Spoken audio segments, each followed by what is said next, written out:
Well, we just would like to welcome everybody back. We're still working on John chapter 7, and this is going to be part 6. We thought that John 7 would be only 4 parts, but it looks like it's going to 8 parts. So this is part number 6, and we're going to be looking at ancient civilization calendars, and it is under only a very brief inspection, because when it comes to ancient civilization calendars, you could be working on this for decades. So just a little question here. What was revealed in part 5 about intercalation? We'll just do a very short summary. We talked about the Roman Gregorian calendar and that it intercalates a leap day every 4 years. And it is only a civil calendar. It has 365 or 366 days, but we use the civil calendar in everyday life. So we can't really toss it out.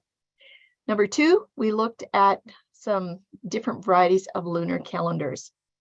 And that was a brief examination of the most popular lunar calendars.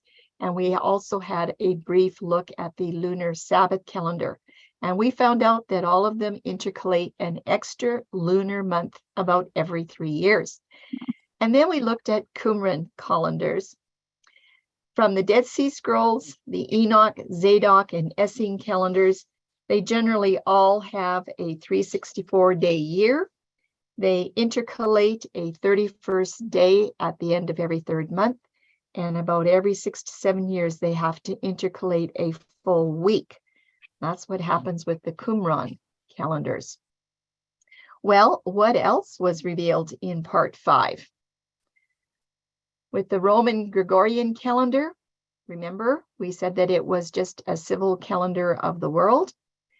And then the lunar calendars, this is mostly very, very popular with the Jewish, Messianic, and or the Hebrew roots festival calendar keepers. And Qumran calendars, it's another set of festival calendars that is gaining a lot of popularity in the last several years. There's a couple points that I would like to make. I hope you remember all of the calendars in points number 2 and 3 utilize the moon in various ways for their year start, even if you think you can't find it.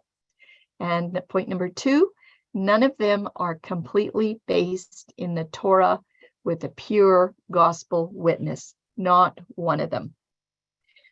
Well, what is going to be revealed in part 6 as intercalation is examined? We're first going to look at Julian Morgenstern, a historian, has done a lot of very good work in the calendars of Israel. And he's got a lot of things to look at and to consider, especially on this topic of intercalation, which we're looking at. And then we're going to look at a section on ancient civilizations. Like I said, it's going to be a brief examination of 11 nations and how they handled intercalation in their calendars. And the question is, will the calendars of the Dead Sea Scrolls be included in this examination? What do you think? Should they be or should they not be? Well, just a little bit of an update on some secular historical documentation for Julian Morgenstern. There is more than enough documentation for Yahuah's covenant calendar in the scriptures as based in the Torah, but we have found that Julian Morgenstern has done excellent research around lunar calendars. This is way back in the 1930s. And the question is, does he have anything to add to the documentation of these calendars that incorporates intercalation? Now, you have to remember that his comments are only a second witness. They are not the authority for truth. So first, who is Morgenstern? Who is Morgenstern? Well, he's a United States Reform rabbi, a Bible scholar, and president of the Hebrew Union College. He was born in St. Francisville, Illinois. Morgenstern graduated from the University of Cincinnati in 1901. And he was ordained at the Hebrew Union College in 1902. He received his doctorate at Heidelberg in 1904, and his dissertation was published as the doctrine of sin in the Babylonian religion in 1905. After 3 years as rabbi in Lafayette, Indiana, he turned to academic life, teaching biblical and Semitic languages, concentrating on biblical studies at the Hebrew Union College. In 1921, Morgenstern became acting president of the college, and in 1922, he was elected president. He was the first alumnus to hold this office, and during his presidency, the number of students and the faculty and the scope of college activity grew markedly. As we continue on with who Morgenstern was, departments of education, social studies, and Jewish music were established. New buildings were erected. An endowment fund was created. The college, previously a department of the Union of American Hebrew Congregations, was independently chartered, and the Hebrew Union School of Religious Education was established in New York City. Hebrew Union College Annual, funded in 1924, at once became one of the world's outstanding publications in Jewish scholarship. During the Hitler period, a dozen European scholars found a haven at the college, chiefly as the result of Morgenstern's efforts. At first, anti-Zionist, Morgenstern later modified his position on the creation of a Jewish state. After retiring as college president in 1947, very interesting date, Morgenstern continued to teach Bible. He served as president of the American Oriental Society and the Society of Biblical Literature. He was for many years recording secretary and then honorary president of the Central Conference of American Rabbis and one of the founders of the World Union for Progressive Judaism. That's from Biblical Studies. So he's done a lot in his life to give a lot of information to those that want to check him out. There's some very well documented information from Morgenstern on the calendars of Israel as we address this question. Did the Jews have different calendars, and how many? And we're just going to take a little bit of information from 2 books of his. You can see them under his picture there. The one book that we've borrowed from the most is the Calendars of Ancient Israel, looking at only pages 3 to 16 of a very large book. And then the 3 Calendars of Ancient Israel, we are going to look at page 18. Now, he talks about different calendars that can be found within Israel. And they're numbered calendar 1, 2, 3, and 4. Calendar 1 facts, and this is just such a brief overview, but just to kind of give you an idea of when you read in Morgenstern's work, you see calendar 1, 2, 3, and 4. You'll kind of have an idea of what's going on. But calendar 1 facts, and this is from the book, The 3 Calendars of Ancient Israel, page 18. What they did in this calendar was it was employed about as late as 621 up to 608 before the Common Era. So kind of have the time frame that's just before Jews were taken into captivity into Babylon, just a couple years before. It appears, he says, that this is a solar calendar. That's interesting. The dates for Sukkot were different when you compare to calendar number 2. So that's just kind of a very brief overview of what was happening with calendar 1.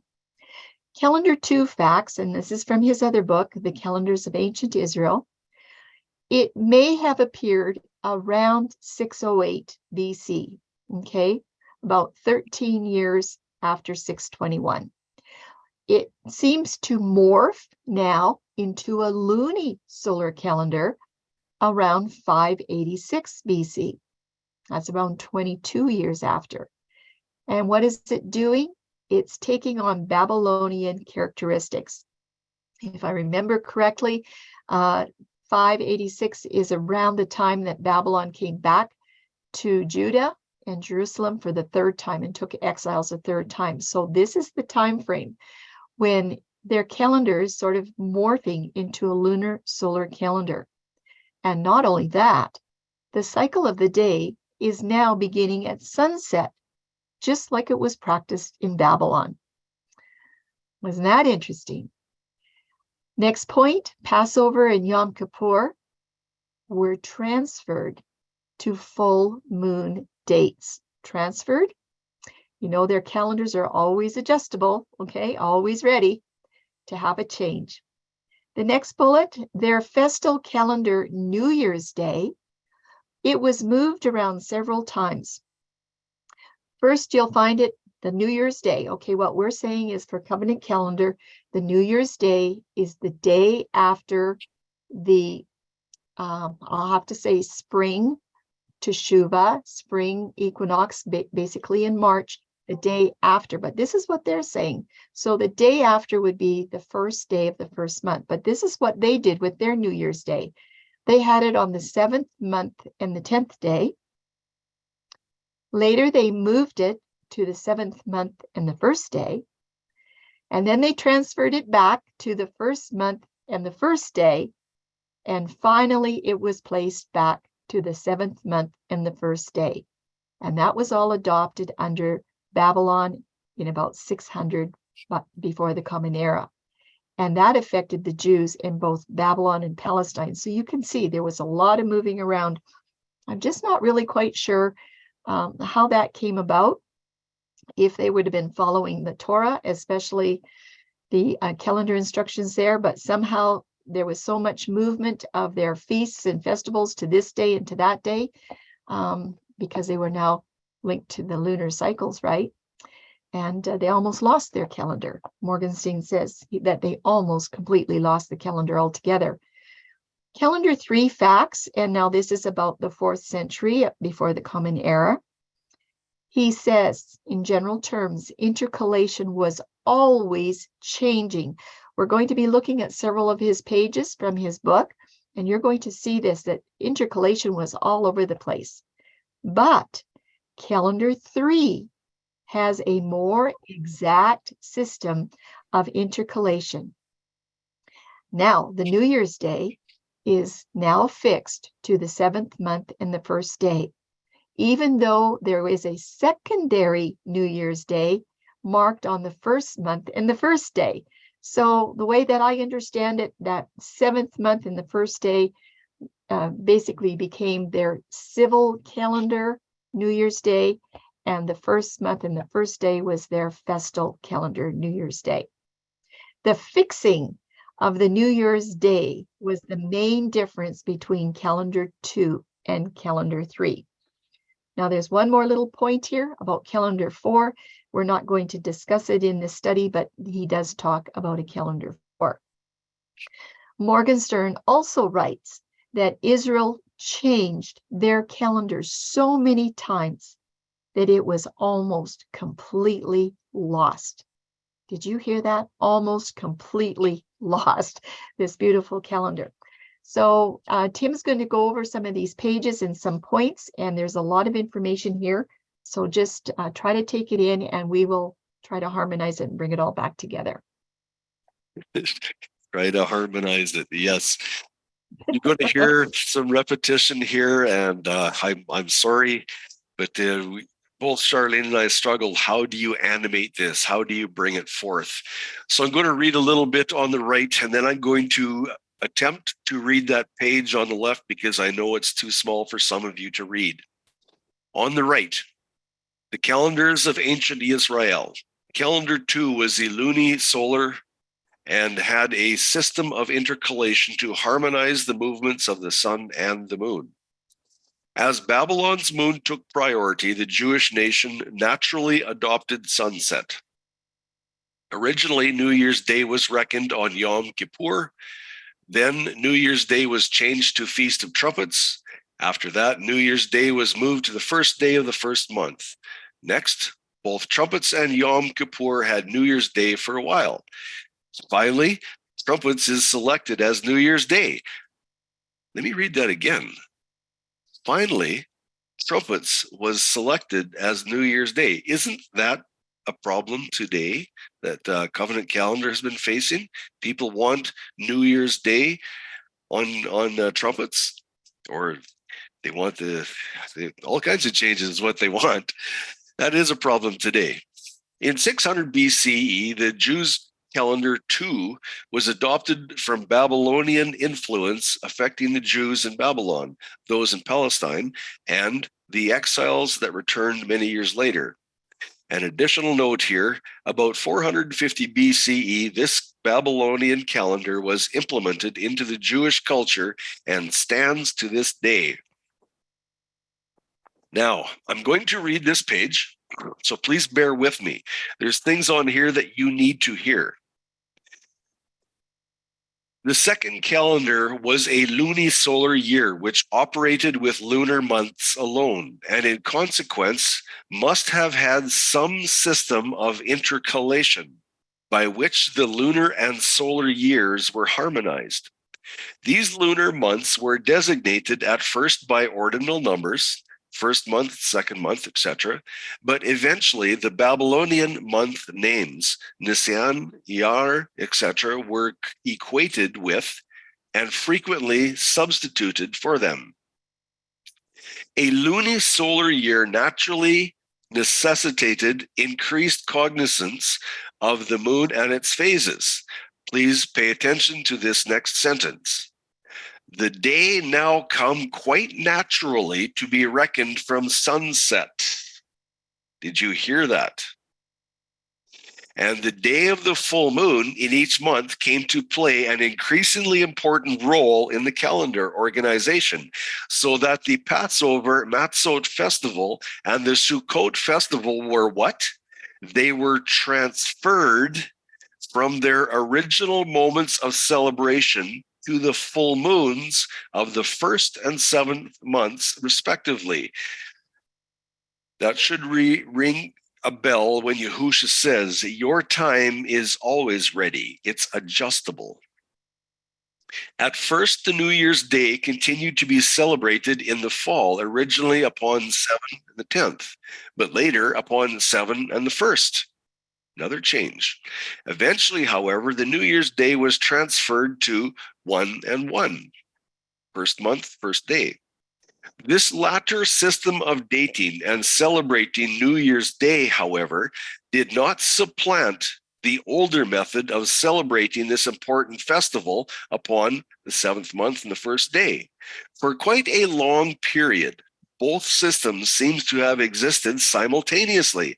Eventually, however, the later system succumbed to the older system, and ever since, the New Year's Day has been observed in the Jewish calendar upon the 1st of Tishri. This second calendar was obviously based upon Babylonian models and was adopted under direct Babylonian influence when? At about 600 BC, when the Babylonian religion and general culture began to affect, with steadily increasing force, the Jewish exiles in Babylonia and through those of them that had returned from the exile. Question: is it possible to see how the sun and moon deities from Babylon all contribute to and form the foundation of intercalation? A note here. These calendar roots were among the children of Israel when Joshua died, about 1430 BC. Within 830 years, Babylon's calendar was adopted. 150 years later, Babylon's calendar was implemented. And we're going to look at another page here. Page 7 seems to contain a lot of conflicting information about the Passover falling on the new moon, which isn't the topic of this study. However, the existing conflict does show there was very little calendar stability. So I'm going to read from this page again, starting at the top. Start from where it says there, the Deuteronomic program for the festivals. Then we may infer from its silence with regard thereto that it contemplated the total discontinuance of the old celebration of the New Year's Day upon the day of the fall equinox. Another change.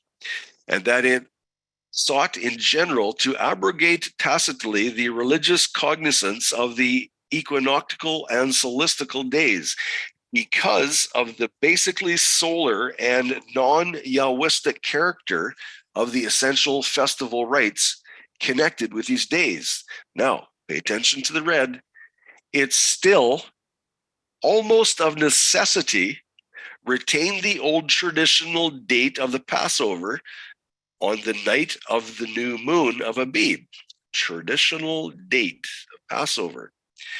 And in this connection, even retained the old month name from calendar 1, and also fixed the celebration of the Matzot festival from the next morning on through a period of 7 days, and the Shavuot festival days after the beginning of putting the sickle to the grain, i.e., from the day of the cutting of the first sheaf of the new crop, a ceremony which was manifestly intimately associated with the Matzot festival.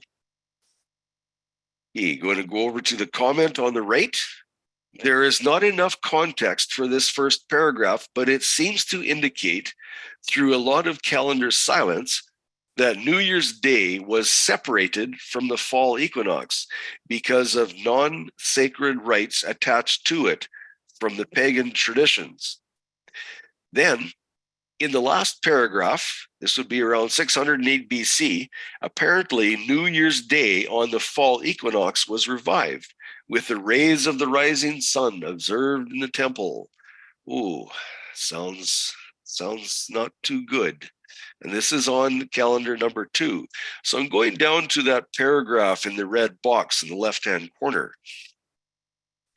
So we find, for example, the old and extremely important ceremony of greeting the first rays of the rising sun upon the New Year's Day, again observed in the temple at Jerusalem. So, interesting comment, observing the first rays of the rising sun. Question, is it not interesting that once again today, some want to link the summer shadow to Shuv sign in September with the Feast of Trumpets? Didn't Solomon say there's nothing new under the sun? Is this idea stemming from ancient pagan history? It is also stated that Passover was on the night of the new moon, not the full moon. Yet today we hear it's on the full moon. Another change. Notice, Matzot festival is fixed to the next morning after Passover, middle of the page, not to sunset on Passover cycle. Lots of changes. I remember we had been working on these calendar when we find these little nuggets, and I remember coming to Yahusha's words and seeing that your time is always ready, and I didn't really understand the depth of what that meant. And then I want to say thank you very much to Sudi who got me this book, and I started reading the changes, the absolute massive changes done to the lunar calendar. And I started realizing this identifies exactly Yahusha is, because Yahusha told them, your time is always ready. How did he know that? Because of who he is, naturally. Yahusha knew the times previous. He knew what happened. It wasn't a shot in the dark when he said that. It was knowledge because of who he is. He knew these changes that had been happening. Continuing on here, the top of this page seems to indicate that calendar 1 was solar and calendar 2 was luni-solar. Interesting, another change. Only the middle of the page talks about a more exact system of what? Intercalation evolved to calendar 3. Thus, the months of calendar 3 differ from those of calendar 2. Calendar 3 facts, intercalation was always changing. but calendar 3 has a more exact system of intercalation. So I'm going to go over to this page one more time, and we're going to read this page. I'm going to start at the top. I might as well start from the first word. Equinox falls under calendar 2 with its new system. New system. Yahuah says in Malachi, I do not change. Here we read on the lunar system, it's a new system of designating the months on the 7th month and the 10th day.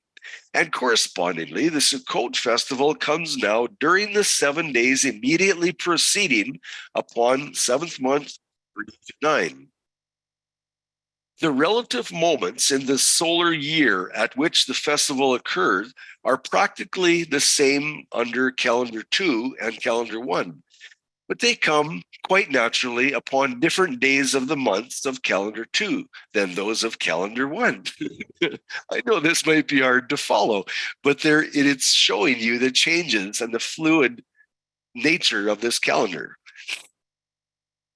Clearly, the Deuteronomic reformation of the calendar, drastic though it was, failed of its ultimate purpose, the complete eradication from the approved and official cult of Yahweh of all objectionable, non-Yahwistic rites and ceremonies connected with the observance of the festivals. Second paragraph. Calendar 3 was, like calendar 2, apparently a luni-solar calendar. The transition to it from calendar 2, in contrast to that from calendar 1 to calendar 2, seems to have been slow and gradual. The base principles of the two calendars, 2 and 3, seem to have been at first much the same, although gradually a much more exact system of intercalation was apparently evolved for calendar 3, due no doubt to the necessity, which apparently grew steadily more urgent, of fixing the precise moments of the new moon and the new full moon occurrences. Fixing the precise moments. Your time is always adjustable. Dropping down to the bottom red line, it says here, well, I'm going to start at the beginning of that sentence. It follows, too, that with a gradually evolving different system of intercalation, people, that should have red flags flying across your screen right now. A gradually evolving system of intercalation. Yahuah says, I do not change. Where are we getting our authority when we are told to go to this system for our authority? Are we going to listen, or are there going to be red flags flying across your screen? The New Year's Day was fixed to the 7th month, the first day, even though a secondary New Year's Day is marked as the 1st month and the 1st day. A secondary New Year's Day is marked as the 1st month and 1st day. I thought in Exodus 12 that Yahuah told Moshe that is New Year's Day. It's not a secondary one.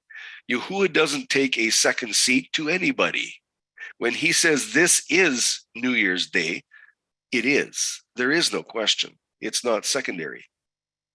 The difference between calendars 2 and 3 fixed the New Year's Day and date to the 1st day of the 7th month. An interesting comment here to take note of. The New Year's Day was at one time on Yom Kippur, the 10th day of the 7th month, which was also the fall equinoctial day, a very important day of ceremonial observance. And bear with me, because we're going to go through this calendar, or this page too. Starting at the top there with the red, it says, in calendar 2, as we have just seen, the Asif, or Sukkot festival, came on the last 7 days of the year, from the 7th month and the 3rd through the 7th month and the 9th. Interesting dates. with the New Year's Day celebrated upon the 7th month, the 10th day of the fall equinox. Actually, there were 8 days of festival celebration, with the climax reached upon the 8th day itself, however, not an integral part of the Sukkot festival proper. Now, listen to this. In calendar 3, this condition has been altered completely. Again, Yahusha's words jump off the page. Your time is always ready. The New Year's Day has been transferred to the 7th month and the 1st. Sukkot, on the other hand, which originally preceded New Year's Day, had been transferred. How do you transfer Yahuah's feasts? Can someone please tell me that?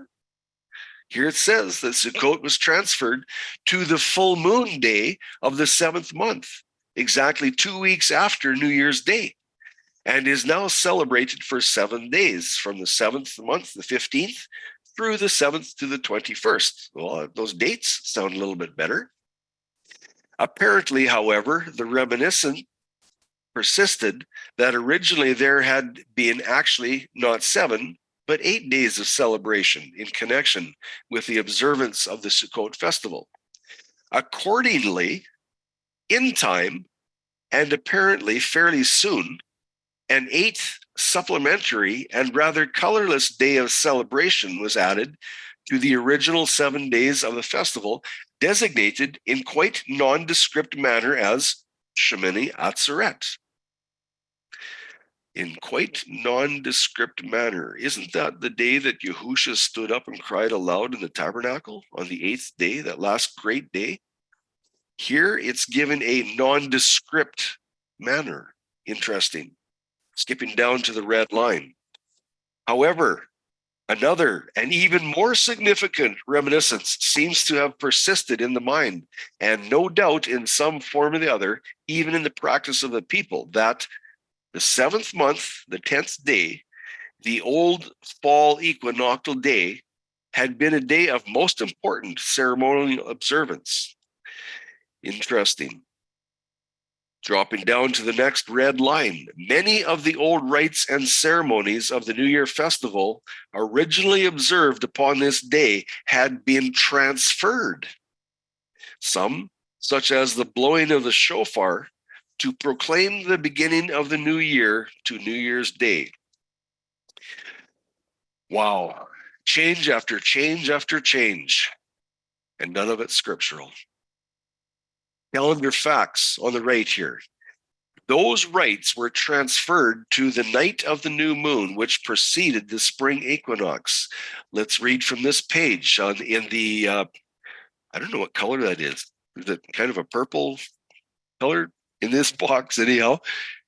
Upon the night of the new moon, which preceded the spring equinox, we have just seen, too, that the Deuteronomic reformers revived the old Passover at its old traditional date on the night of the new moon of Abib. Traditional. I'm glad that word is in there, because a new moon has got nothing to do with Scripture. Continuing on. And according to it, a primary significance, which they relegated the Matzot festival to a seemingly secondary position by linking it to the Passover and making its celebration begin when? On the morning. Well, I like that part. On the morning following the night of the Passover celebration. Interesting. Maybe they did have something right. Note here, there seems to be an obvious, serious attachment to the fall equinox day, as several festivals were married to this day one way or another, and without any Torah support. And the same thing seems to be happening today. Lots of clamor about that same idea. And we have another one of these pages coming up. Lots to read. Bear with me, please. Don't miss this comment. In the days of calendar 2, picking up from page 11, manifestly, these Deuteronomic reformers must have shifted the date of the old Canaanite agricultural festival from the traditional moment of its celebration in which the spring equinox fell to the 7 days beginning on the morning following the new moon of Abib. So I'm going to go over to this page, and I'm going to read this page again. I'm going to start with the underlining of the green.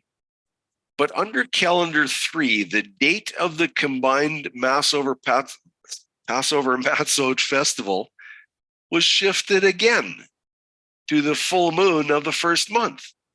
And the festival thus came eventually to be celebrated from the evening of the first month, 14, through the first of the month, the 21st. With this, the original connection of the festival with the beginning of the harvest still preserved, though seemingly rather loosely in the Deuteronomic calendar, was necessarily severed, and the old and significant agricultural rite of the solemn cutting and sacrifice as a taboo offering of the first sheaf of the new crop upon the day following the close of the 7-day festival. Did you notice that? The first sheaf cutting of the new crop upon the day following the close of the 7-day festival. Is that scriptural? I hope we're thinking on that. In other words, upon the 8th day fell upon apparent desuetude. Just scan this a little bit. Okay, let's go over to the comment on the right-hand side. Under calendar 2, the date of Passover was shifted again to be celebrated on the full moon of the 14th of Abib, starting at sunset. In the footnotes of page 11, Morgenstern writes around the time of Elisha, that would be 842 BC, Passover was considered an optional festival, and that if it was observed, any leftover sacrifices had to be burned before morning. No wonder, he also notes, had it, the non-observance of Passover, continued on a little longer, the Passover would have disappeared completely. Can you fathom that? Can you fathom that Passover just disappears? Not recognized by anybody? Interesting. The old Passover was resuscitated. Observance was restored to the sanctuary again. Wow. What if covenant calendar of the Torah would have been followed without the sunset, the moon, and intercalation? Well, I think we would have had the beautiful covenant calendar. But according to Morgenstern, here's the question. Does reaching for the moon demand a system of intercalation? Well, what does he have to say about Enoch? Let's take a look. This is a good page, a very, very good page. Stick with me on this one. I'm just going to start reading on the left-hand side. Which the year seems to be reckoned not from the 7th of the first day, but from first month, first day. The references to this, particularly in the biblical literature, are few and rather obscure. Really? I seem to find it okay. So that in consequence, too far-reaching conclusions may not be drawn from them. Nor is it at all certain that even though the calendars of Enoch and Jubilees on the one hand, and those of these secondary portions of E and 1 and 2 Maccabees, on the other hand, apparently reckon the year from the first month, the first day, that they were necessarily one and the same calendar. Now, please pay attention here to his comment. Remember, this man is a serious historian. He knew Hebrew better than the back of his hand, and he was proud of his heritage. Listen to what he says. Of the calendar of Enoch and Jubilees, considerable is known, that it was a theoretical and conventional solar calendar of 364 days to the year, divided into 4 quarters, each consisting of 3 months of 30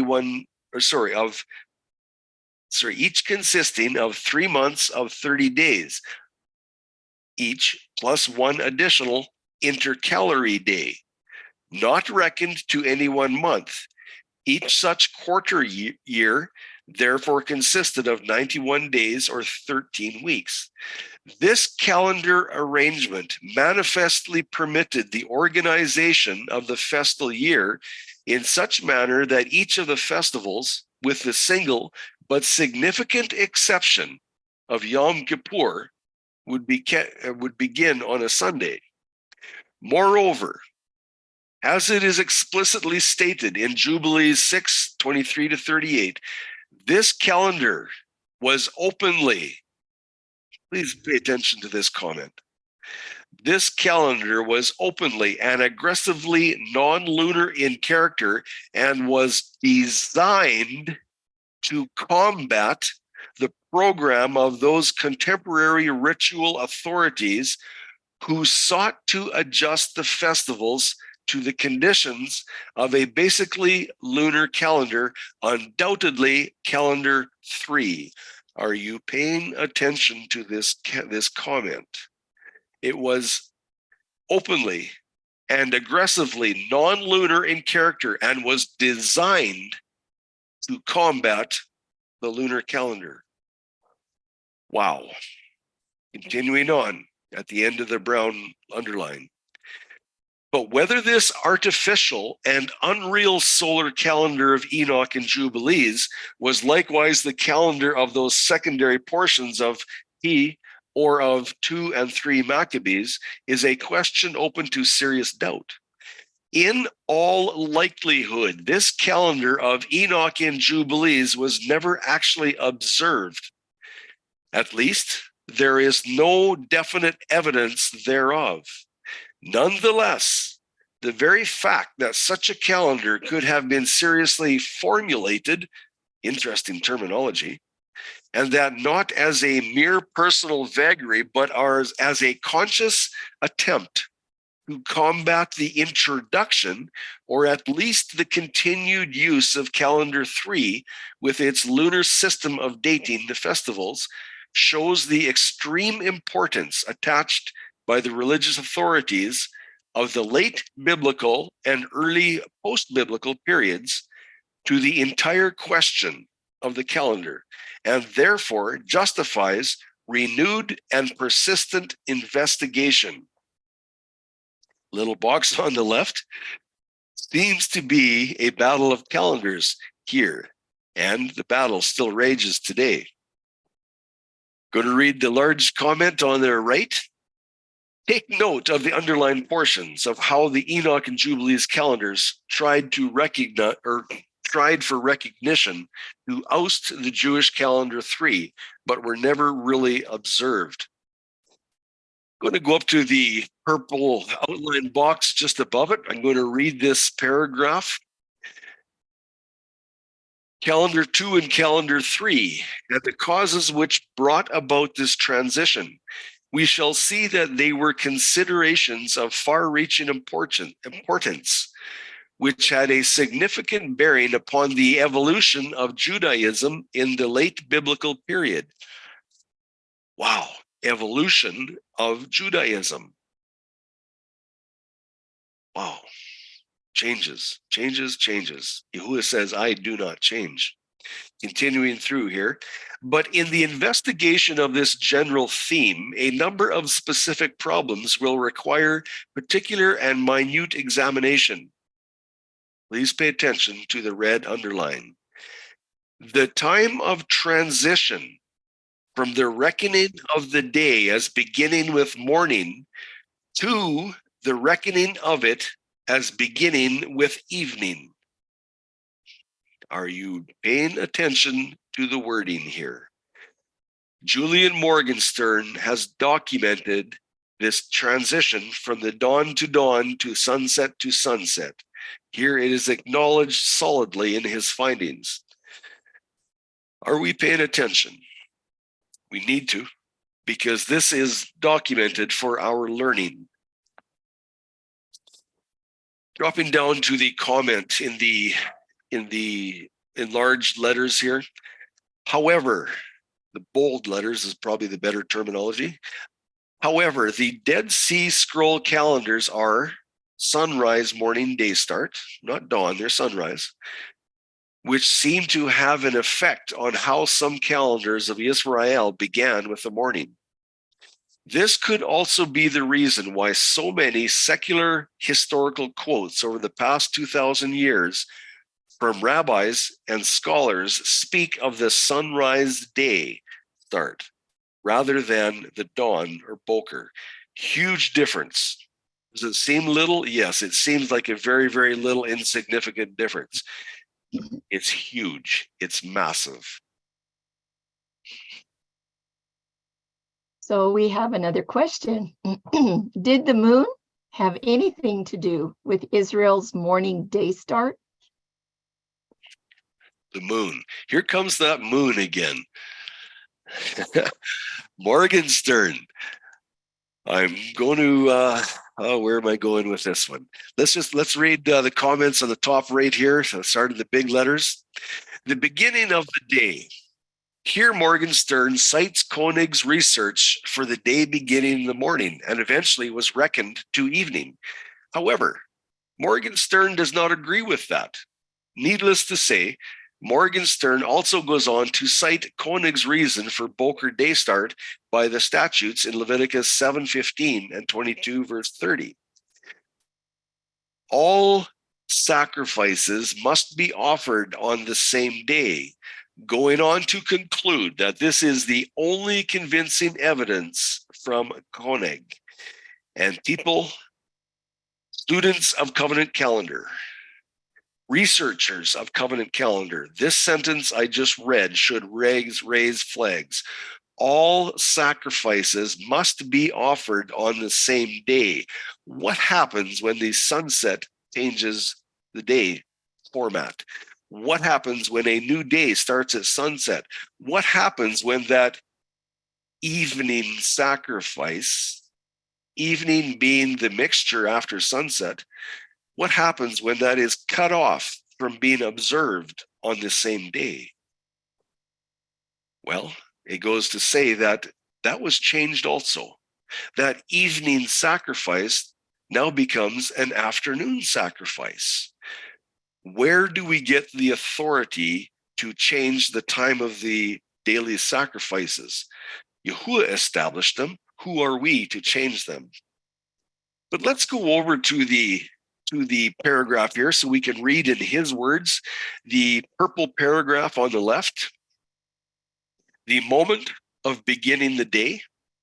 This question has been considered carefully by Koenig, and he made a fairly good case for the conclusion that in the earlier calendar and in the literature which records this, the day was reckoned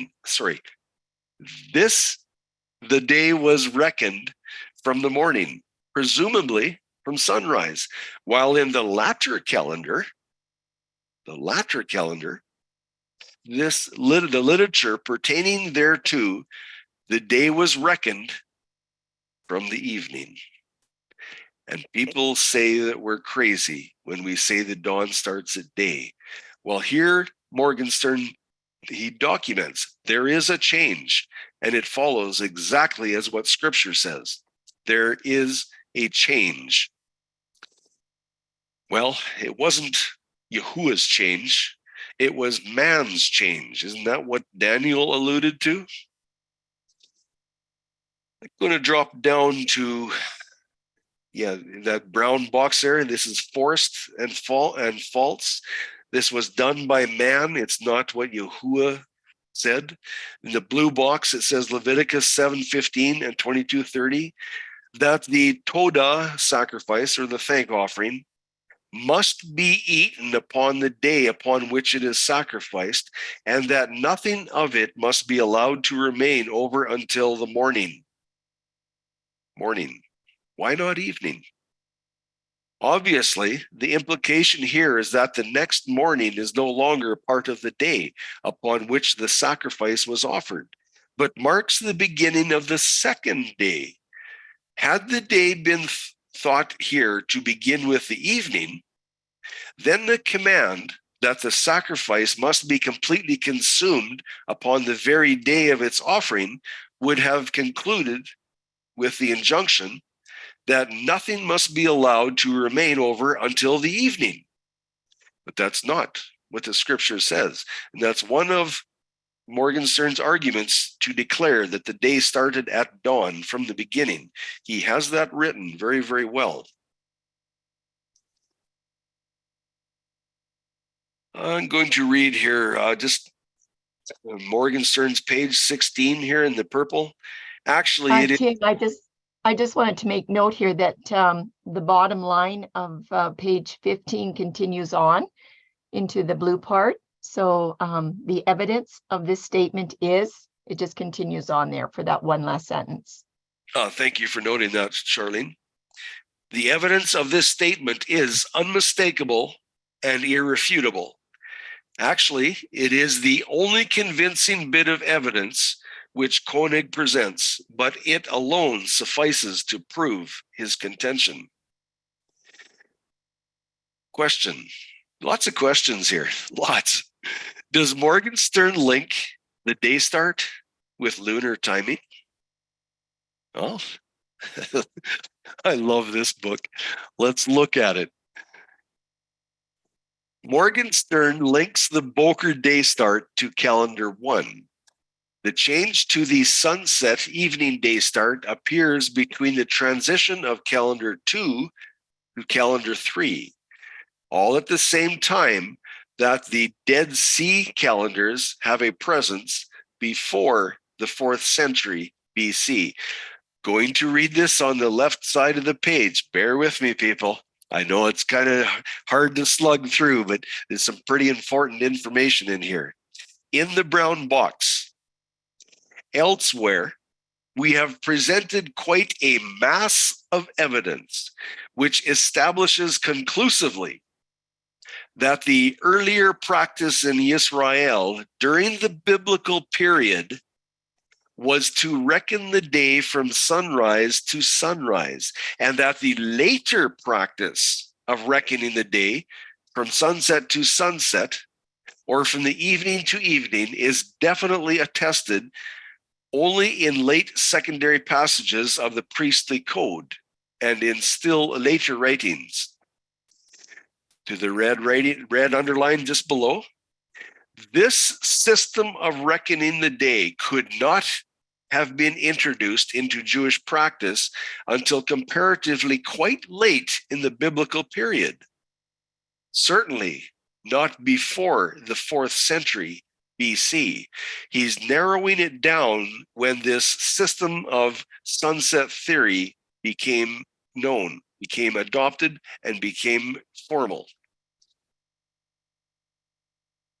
I'm going to keep on reading here, and that this must have been the authorization of the Sopharim, or the men of the Great Synod. We correlated this radical modification of the earlier system of calendation with the introduction of a basically lunar system. Oh, did I read that properly? Let's read it one more time. The introduction of a basically lunar system of time reckoning. Yet, Yahuah says, I do not change. James 1:7 says, with Yahuah, with whom there is no change. Interesting. Here we have a lunar system that was introduced. Continuing on, for it is almost self-apparent that a lunar system of time reckoning would necessarily assume a day extending from sunset to sunset, whereas a solar system of time reckoning, such as calendar 1 was, or even a luni solar system, which evolved out of a purely solar system, such as was the case of calendar 2, would naturally reckon the day from sunrise to sunrise. Well, will forgive him for his sunrise to sunrise. At least he was in the morning. But this consideration would imply, in turn, that this transition from the earlier to the latter system of reckoning the day must be correlated in some way with the introduction of calendar 3, or at least with one of the significant stages in the evolution of this calendar. The evolution of this calendar. So you can drop down to the very bottom there, the red underlining at the bottom, that in the earliest period of Israelite sojourn in Palestine under calendar 1, the day was reckoned from morning to morning. He documents it. He understands the Hebrew.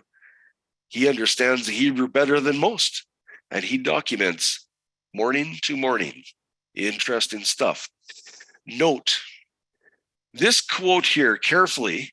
We correlated this radical modification of the earlier system of morning calendation with the introduction of a basically lunar system of time reckoning. And again, he says here, let me read this. I know this is repetition, but let's read it. For it is almost self-apparent that a lunar system of time reckoning would necessarily assume a day extending from sunset to sunset. Got to pay allegiance to that moon. That's what it's all about. Wow. The very bottom sentence. Should naturally reckon the day from sunrise to sunrise. That's the way it was in the very beginning, starting from Genesis 1. Dawn to dawn, right from the very beginning. Well, everyone, have you noticed that when intercalation and the moon are involved, there is nothing but problems? And what do you think? Is it time that we consider some other documents and what they have to say about intercalation? Now, normally we wouldn't just be reading that many pages from a book, but it is important to know what is out there. So let's turn our thoughts towards ancient civilizations. Have you heard of the original 360-day year from ancient civilizations? Did you know in past ages, scholars have come across ancient references of a 360-day year, but they have routinely tended to minimize the significance? Did you know it was inconceivable to them that the ancient world could actually have had a 360-day year? And if sources would quote such information, they were considered very unreliable. So they shied away from these kinds of thoughts that they would find. Did you know linguists attempting to make sense of ancient texts may even have mistranslated passages that, when correctly translated, might imply a 360-day year? Did you know the evolutionary paradigm of grunting caveman conflicts with the actual widespread historical, anthropological, and archaeological evidence proving ancient human civilizations were brilliant and sophisticated?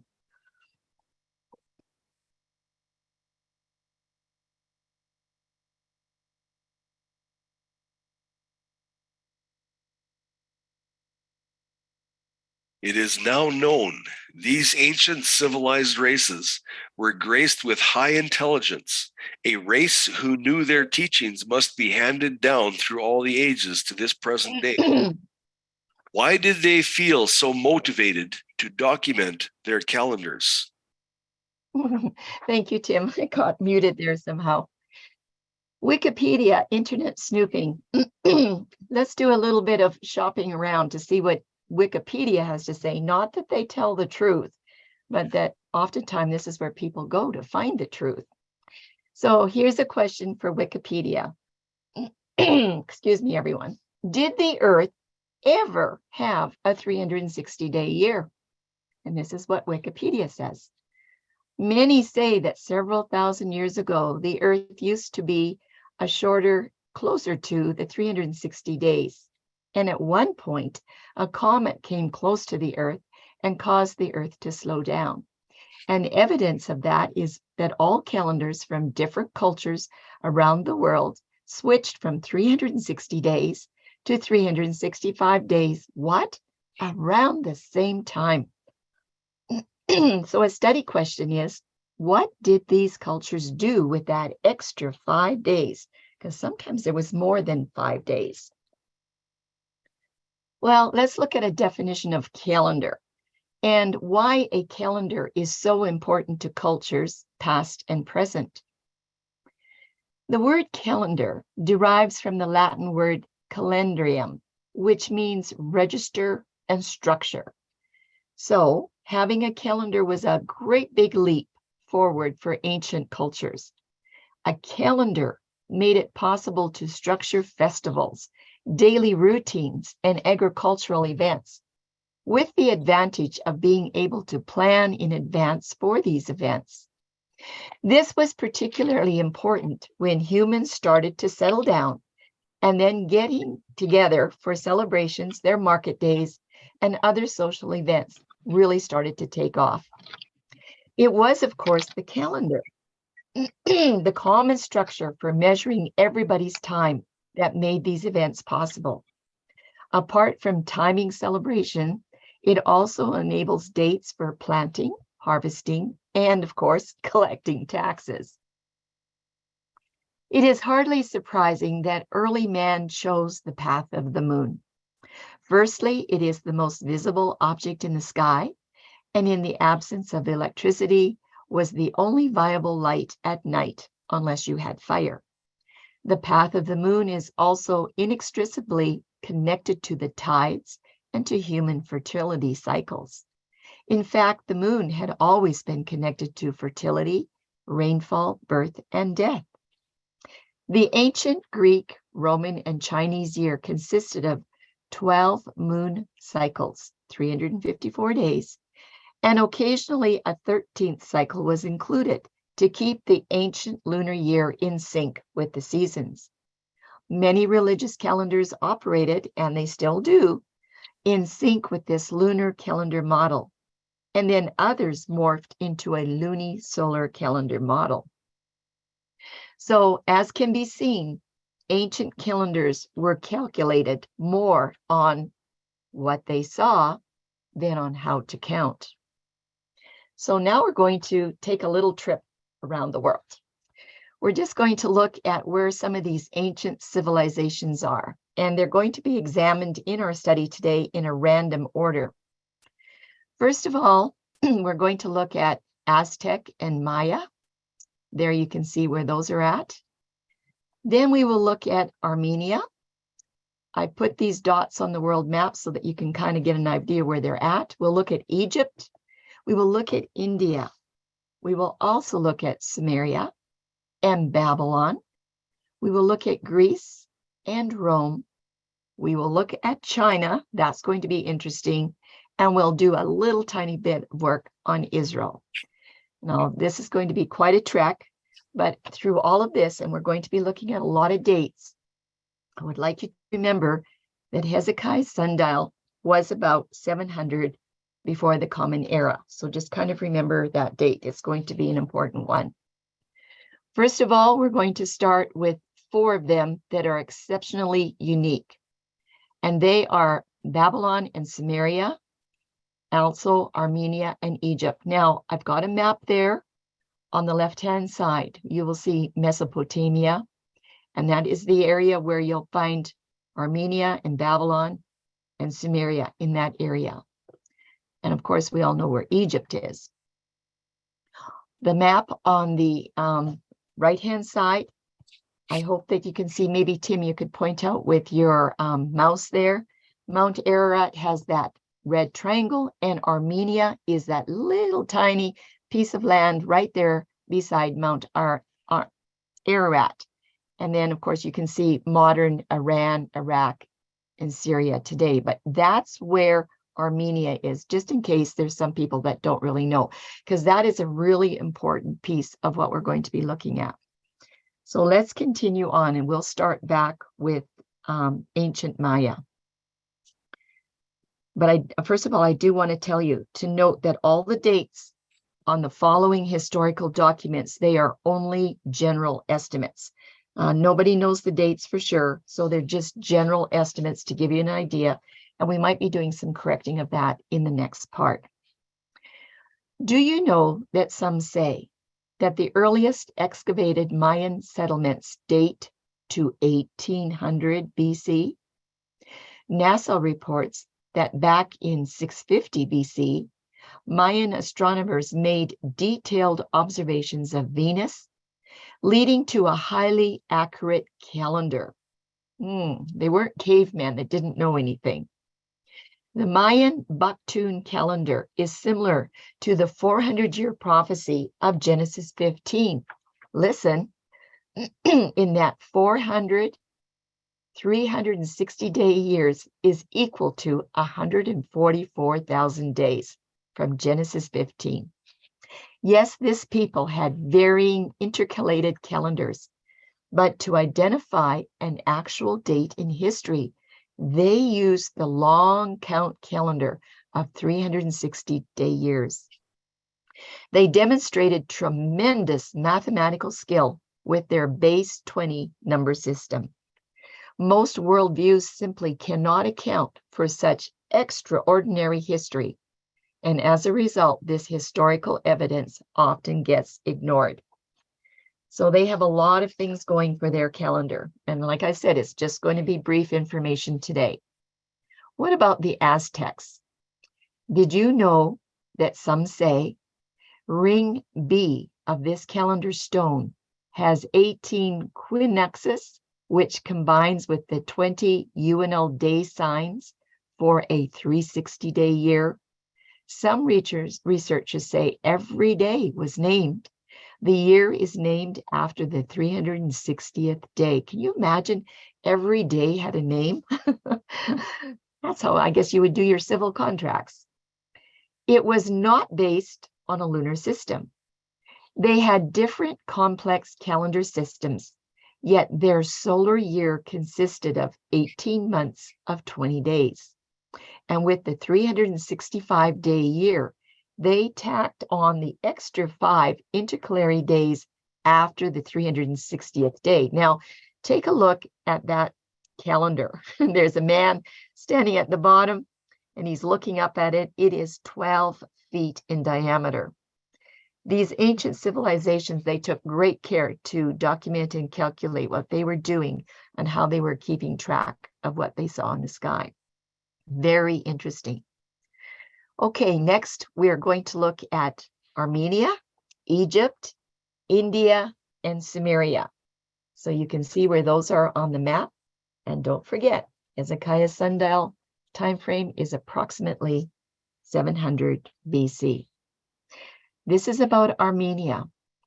Did you know that some say Paris Hironi's research on the Karahunj monument has been positively reviewed by the world's leading expert in archaeoastronomy for us to consider? Hironi obtained Armenia's calendar date of 2492 BC by various historical and calendrical means. Now, we're going to have to challenge that date, but we won't do it today. I do not believe that that is a correct date, but it is an old calendar, a very old calendar. He also references a 7th century AD scholar for his list of the 24 Armenian names, one for each of the 24 hours in a day. And then guess what? 30 more names, one for each day of the month. And notably, there is no name presented for a 31st day of the month. Why? Because the Armenian calendar only had 30 days per month. So no 31 days per month. There goes the Dead Sea Scroll calendars. He also reports the following information, which must link to the longer yearly circuit. Armenians' calendar consisted of 12 months, 30 days each. So 360 days plus 5, or 6 months every 4 years, it would have additional days. He notes that Egyptians followed the practice of the Armenians. That's important to remember. The Egyptians followed the practice of the Armenians in celebrating these 5 extra waiting days, which are not distributed to any of the 12 months of the year. These days were inserted after the 12th month, and that is what we're looking at. Where do these extra days go? Remember, the question was, maybe they're supposed to go at the end of month 6, and we're saying, no, that's not where they go. They are placed at the end of after the 360th day. Well, what about ancient Egyptian civilization? An extended investigation into Egypt's history is going to include some history on the Canopus decree in 238 BC and the Rosetta Stone in 196 BC. These are 2 very interesting inscriptions, and which one has the key to unlock the other? What do you think? Let's just take a brief look. The Canopus decree in 238 BC is a trilingual inscription in 3 scripts, which dates from the Ptolemaic period of ancient Egypt. These 3 writing systems are Egyptian hieroglyphs, Demotic, and Greek on several ancient Egyptian memorial stones. Well, before we go any further, why don't we look at a definition of hieroglyphics? Hieroglyphics, you can see there's a green box on that chart. Just take a look at that and just kind of compare the difference. Hieroglyphics is an original form of writing, out of which all other forms have evolved. 2 of the newer forms were called hieratic and demotic. Hieratic was a simplified form of hieroglyphics used for administrative and business purposes, as well as for literary, scientific, and religious texts. In the 3rd century AD, hieroglyphic writing began to be replaced by Coptic, a form of Greek writing, and the last hieroglyphic text was written at the Temple of Philae in about 450 AD. Let's continue on. We'll look at this definition for demotic, if that's how you say it. And this is an ancient Greek word that means popular. And you can see there in the green box at the end of that chart, you can see how it evolved, whatever word they're using there, it evolved to something much, much simpler to write. This is an ancient Egyptian script derived from northern forms of the hieratic use in the Nile Delta. The term was first used by the Greek historian Herodotus to distinguish it from hieratic and hieroglyphic scripts. So Herodotus, he was a very important man in the history of all of this. Now, the Rosetta Stone is rather interesting as well. This is from 196 BC. Before we investigate anything around the Egyptian calendar, it is the Rosetta Stone, dated to 196 BC, it was found in 1799, that has been the key to unlock Egypt's hieroglyphics. Note this very important information. This hieroglyphic key also unlocked the Canopus decree, which had information about reformation of the calendar in Egypt. So now we're ready to look at a little bit more about ancient Egypt. In this Canopus decree, it attempted to reform the calendar to effectively a 365.25 day year via a modern leap year system. Even though this was as late as 238 before the Common Era, still with great pomp, the Egyptians would write of the year of 360 days, and the 5 days were added at the end. Columbia University translates it this way: if the arrangement of the year remained of 360 days plus the 5 days later brought into usage. So you can see right there, they talk about a 360-day year, and somewhere along the way, they had to add these extra 5 days. The setting aside of the last 5 days agrees with the practice of Herodotus, and this is around 440 BC, he ascribes to the Egyptians of considering the 5 days over the 360 as scarcely belonging to the year and not placing them in any month. So basically everything you're going to hear these ancient civilizations is that they did not include these days to any month. They were just tacked on to the end of the year. So the question is Egypt holding an important key of understanding? What do you think? And by the way, this little piece here on Egypt is the largest piece of the whole study. There's so much going on with Egypt. Did you know this? Like so many other cultures, though the Egyptian astronomers knew that there were more days in a year, they disrespected the remainder and they showed a deep loyalty to the history of the 360-day calendar. They knew there was something wrong. Greek historian Herodotus was known as the father of Greek history from 550 to 479 BC in Asia and in Egypt. And he wrote this about 440 BC. Listen to this. With regard to human affairs, all the priests agreed that the Egyptians were the first to discover the year and to divide it into 12 parts. They obtained this knowledge by studying the stars. The Egyptian calendar seems to me to be much more sensible than that of the Greeks. For the Egyptians, basing the calendar on 12 30-day months, intercalate 5 additional days every year, whereby the cycle of the season returns with uniformity. He was a very, very well respected man for his research and his writings. Though this father of history may have been correct, the priests still erred if they thought that the 12-month division began in Egypt, for the observation of 12 30-day months continued in Mesopotamia from earlier times. Thus, the migration of people to Egypt with their calendar came from Asia Minor, Mesopotamia, and Canaan. In 1892, Lockyer inferred wherever the ancient Egyptians came from, whether from a region where the moon was the time measurer or not, as soon as they settled in the valley, the solar basis of their calendar was settled.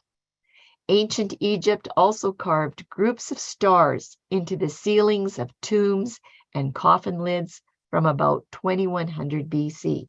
Why did they do that? If you just watch, you'll see the word stars. It comes up quite a bit.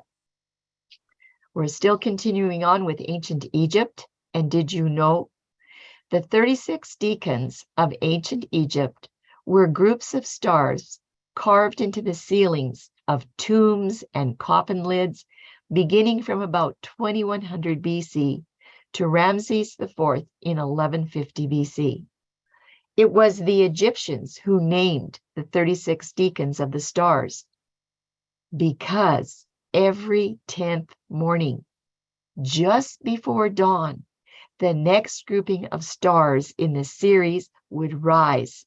And there's going to be more information with the Malapin tablets, and that's in part 7. It's not going to be this study here.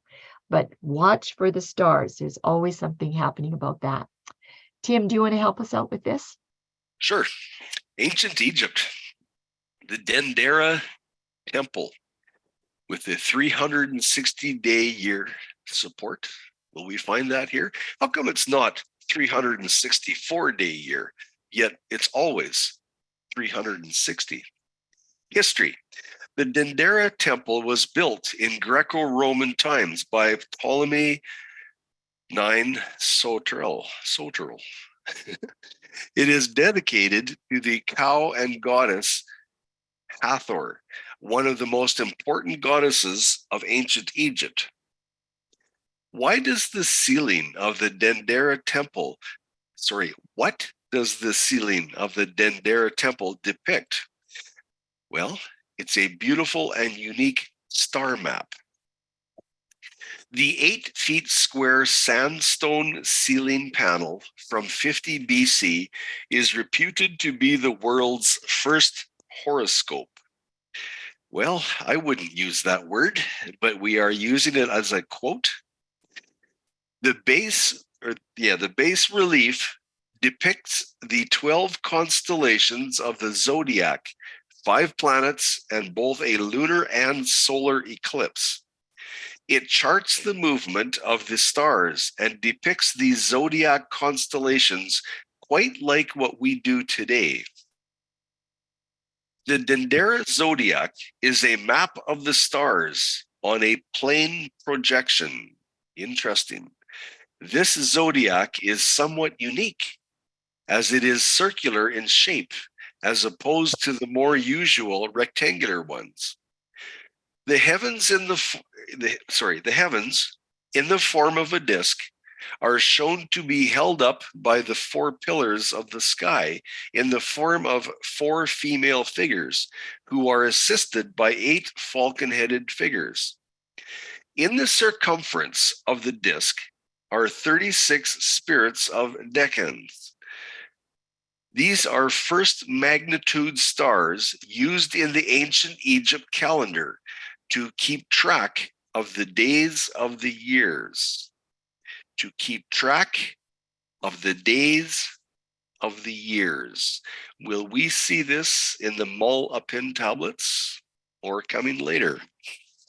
Hence, these spirits, each of which represent 10 days, were carved into the Dendera zodiac to symbolize the 360 days of the ancient Egyptian calendar.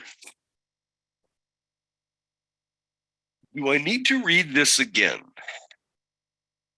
These spirits, each of which represented 10 days, were carved into the Dendera zodiac to symbolize the 360 days of the ancient Egyptian calendar. How is it that we hear the claims of the 364-day calendar right from creation, and yet civilization after civilization after civilization expose solid evidence of a 360-day calendar? Where do we hear that lie from, of a 364-day calendar? Who issues that, and when is it? The most famous Egyptian star map is a 1st century BC stone chart found in the temple at Dendera, now in the Louvre. Interesting. What an artifact. Did you know we have to pause and ask a question of this specific thought? In the circumference of the disk are 36 spirits of decans. These are first magnitude stars in the ancient Egyptian calendar to keep track of the days of the year. This statement cannot be overstated. If Egypt was on anything other than a Teshuvah-regulated calendar of 360-day years, this implication would be absolutely impossible. Period. That's the importance of this material that you're seeing and hearing about today. In that case, does this historical quote align with Torah and the time of Joseph in Egypt? Well, we're not done with Egypt yet. Did you know the Egyptians divided the night sky into 36 groups of stars, or I say decans, forming constellations? Each decan was named and associated with a corresponding god or goddess. For the Egyptians, the most impressive constellation in the sky was Orion, and the most important star was Sirius, called the dog star by the Greeks. Egyptian mythology equated Sirius with Isis and saw her as Orion's companion, and together they dominated the southern sky. Sirius was the brightest star in the night sky, and when it appeared on the horizon, around July the 9th. It was a sign that the Nile was about to rise and the season of inundation or flooding was about to begin. The inundation was crucial because the low Nile would mean less water for irrigation, causing a poor harvest. But you know what? Every 10 days, a different deacon appeared on the dawn horizon, just before the sun rose. Thus, the 36 deacons could be used for measuring a 360-day year. Isn't that something? By noting the positions of deacons, the Egyptians also could tell time during the hours of the night. Let's continue on. Did you know pictures of the deacons or the star clocks were sometimes painted on coffin lids or tomb walls, and eventually these star clocks were more of a decoration than a timekeeper. For at the end of every year, they were about 6 hours behind time, and after several years, they were off by weeks. Although the deacons and the god and the goddesses who represented them were not used for telling time, they continued to appear on the walls and the ceilings of tombs and as coffin decorations until the Greco-Roman period. Lots going on in Egypt. You know that we have to stop again to ask a question of another specific thought. Eventually, star clocks were more of a decoration than a timekeeper, for at the end of every year, they were about 6 hours behind time. And after several years, they were off by weeks. This statement is incredibly interesting. Why? How could the timing of these stars be off? Could it be exposing the transformation period to a lunar-based calendar? Why? The lunar-based calendar would have been introduced this 6-hour time situation. More changes. Did you know about 1550 BC, the Ebers Papyrus written during the reign of Pharaoh Amenphis presents a 364-day year calendar? On the reverse side of the first page of a 66-foot long scroll. This lengthy document also preserved many Egyptian medical practices for posterity, including their knowledge of the heart as the center of one's blood supply, with its vessels extending throughout the body. Okay, next we're going to look at a quote it's from the internet, the astronomical date in the Ebers Papyrus. The Ebers Papyrus, an ancient Egyptian manuscript that dates the, Tim, how do you say that word? How do you say it? Dates the Which one? I was sorry, I was... Second line down.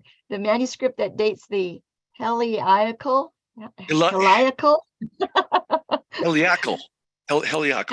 Okay, we got that down. The Heliacal rising of Sotis to year 9, month 3, season 3, day 9, also known as the 15th of May, of Amenhotep, his reign from 1550 to 1529, and records this astronomical event that fixes its composition to an identifiable time in the 18th dynasty. Since astronomers can pinpoint this event by charting the positions of the stars in antiquity, the papyrus can be dated to approximately 1541 BC, making his initial renal year around 1550 BC. This dating, accepted by numerous Egyptological scholars, is based on the ancient capital of Memphis as the point of observation, despite the Theban provenance of the papyrus. A Theban point of observation, which is accepted by other Egyptologists, dates the papyrus to around 1523 BC. Take note of these dates. While the Egyptians never stated from where they observed the Sotic rising, Olympiodorus noted in AD 6 that it was celebrated at Alexandria after having been observed at Memphis. Therefore, Memphis is taken to be the correct point of observation for the rising recorded in the Ebers Papyrus. Very interesting information. Charlene? Go I ahead. think I gave you wrong information. That should be heliacal, not heliacal. It's heliacal. Heliacal. Well, it's a word that we just don't hear very often. Heliacal, everybody. We're going to hear more about that in part 7, not today. Yeah. Anyway, we're going to try to wrap up Egypt here pretty soon. And did you know that in the 1200s of BC, Pharaoh Ramses II had engraved an astronomical ceiling depicting the 360-day year? Marshall Clagett, who is a science historian and scholar of the 20th century, noted that these 5 there we go again with this big word. These 5 extra waiting days, everybody. Epagomental. There we go. These 5 extra waiting days, that's easier for me, often added to complete an ancient 360-day calendar, were simply absent in these ancient Egyptian calendars. They just weren't there. And we have some calendars say that the 364-day calendar was found in Genesis 1. And we have others that say that, nope, the calendar months are 29.5 days. Anyway, did you know the first law of the pharaohs was their pledge taken on the day of their ascension to the throne to never change the calendar? They were really serious about that. Well, let's do a little bit of Wikipedia snooping for some internet questions. And here was the question: how did Egyptians count the days? And this is what you'll find at Wikipedia. It is thought that, like most agricultural societies, the ancient Egyptians originally organized their calendar according to the cycles of the moon and the agricultural seasons. Most scholars agree that the Egyptian day began at dawn, before the rising of the sun, rather than sunrise. The daily cycle was divided into 24 hours, 12 hours of the day and 12 hours of the night, and the latter apparently reckoned based on the movement of the groups of stars or deacons across the night sky. So we're going to bring up a question here.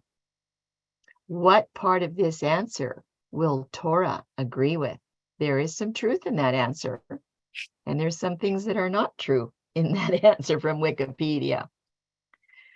Okay, we're done with Egypt. Let's go on and look at a little bit of India. Just one slide. Did you know that all Veda texts between 1500 to 500 BC speak uniformly and exclusively of a year of 360 days, never mentioning intercalary days? That's from India. The Sanskrit Mahabharata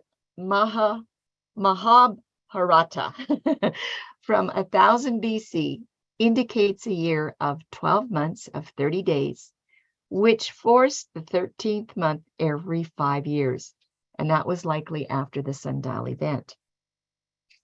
The Hindu lunar months consisted of 30 days, the month being divided into 2 parts. You know how they divided it? 15 days to represent the bright half as the moon was increasing, and the dark half as the moon was decreasing.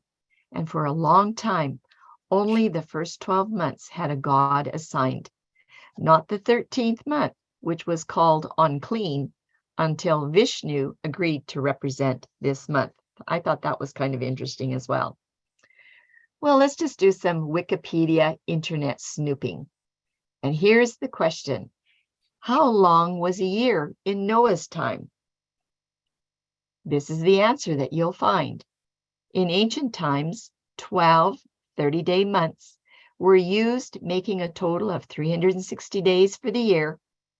Abraham used the 360-day year, which was known in Ur. The Genesis account of the flood in the days of Noah illustrated this 360-day year by recording the 150-day interval till the waters abated from the earth.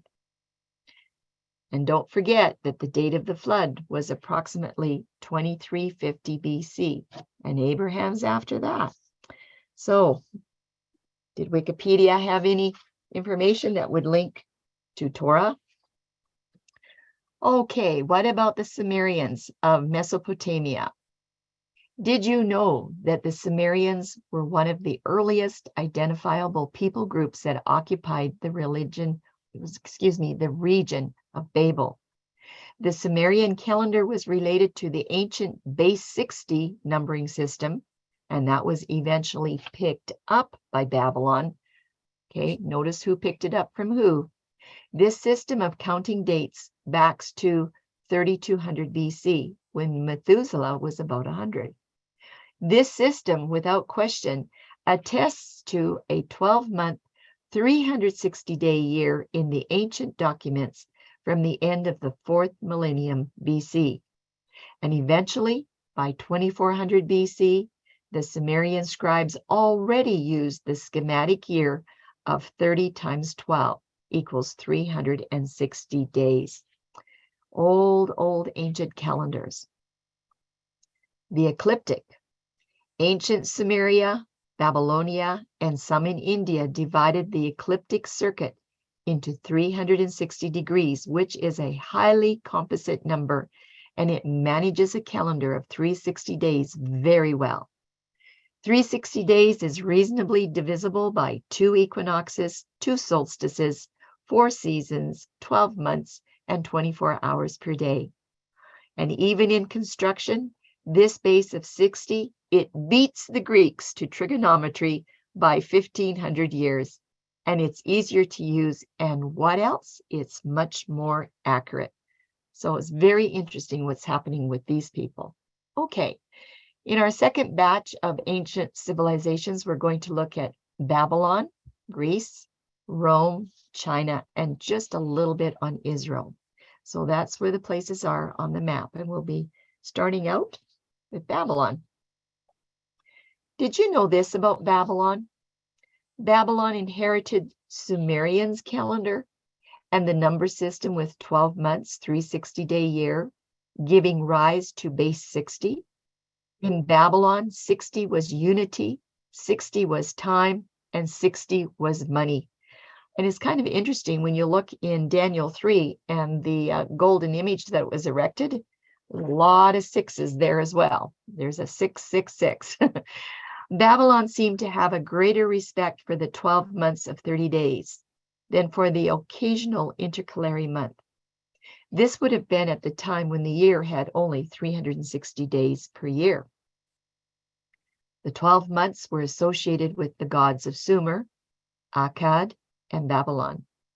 And later, when the lunar calendar system demanded a 13th month, about every 3 years, to keep the seasons calibrated with the calendar, the intercalary month was connected to the northern Assyrian god Ashur, and that was an idol from their enemy. So they didn't really give it a good place, did they? And a little bit more on Babylon. The use of lunar reckoning began to prevail in the 21st century BC. The lunar year probably owed its success to economic progress. A barley loan could be measured out to the lender at the next year's threshing floor. The wider use of silver as the standard of value demanded more flexible payment terms. A man hiring a servant in the lunar month of Kislevu for a year knew that the engagement would end at the return of that same month, without counting days or periods of office between the 2 dates. At the city of Mare, about 1800 BC, the allocations were already reckoned on the basis of 29 and 30-day lunar months. In the 18th century BC, the Babylonian Empire standardized the year by adopting the lunar calendar of the Sumerian sacred city of Nippur. Now, I want you to remember that these are documents from people that likely haven't studied the Torah calendar, okay? Because we know that there was no 29.5-day month in 1800 BC. But that's why I'm saying we have to be careful with these dates. The power and the cultural prestige of Babylon assured the success of the lunar year, which began on Nisanu 1 in the spring. When in the 17th century BC, the dating by renal years became usual, the period between the Ascension Day and the next Nisan 1 was described as the beginning of the kingship of PN, and the renal years were counted from this Nisanu 1. Lots of interesting information. That's it for Babylon. There could be a whole lot more to say. Go ahead, Tim. Did you know some say 440 BC, Herodotus quotes Shalom from Athens, 638 to 558 BC. This is well after 700 BC. And he was, in this quote, he was saying, "You ask me about human affairs. I propose 70 years as the average lifespan for a man. These 70 years represent, excluding intercalated months, 25,200 days. Divide these numbers, it equals a year of 360 days. Interesting division number. A year of 360 days. This famed and learned ancient Greek calculated using a 360-day year. However, do note this. Regarding the Actica calendar for ancient Athens, we read that in the Actic year, each month was divided in 3 decades, says Plunkett. While she was not arguing for a 360-day year, she found the ancestors of the Aryan race did not count their months with 29.5 solar days, but the months were counted as a portion of time containing 3 great equal divisions. Would that be 3 divisions of 10 days each? Moving to another place here, do you know Meton of Athens was a Greek mathematician, an astronomer, geometer, and engineer who lived in Athens in the 5th century BC. He is best known for calculations involving the 19-year Metonic cycle, which he introduced in 432 BC into the lunisolar Attic calendar about 100 years before Alexander the Great ruled the world. The Metonic cycle, which is named after Meton, the Metonic cycle is a period of almost exactly 19 years. I like that, almost exactly 19 years, after which the lunar phases recur at the same time of the year. The reoccurrence is not perfect. Yahuah is perfect, but man is not.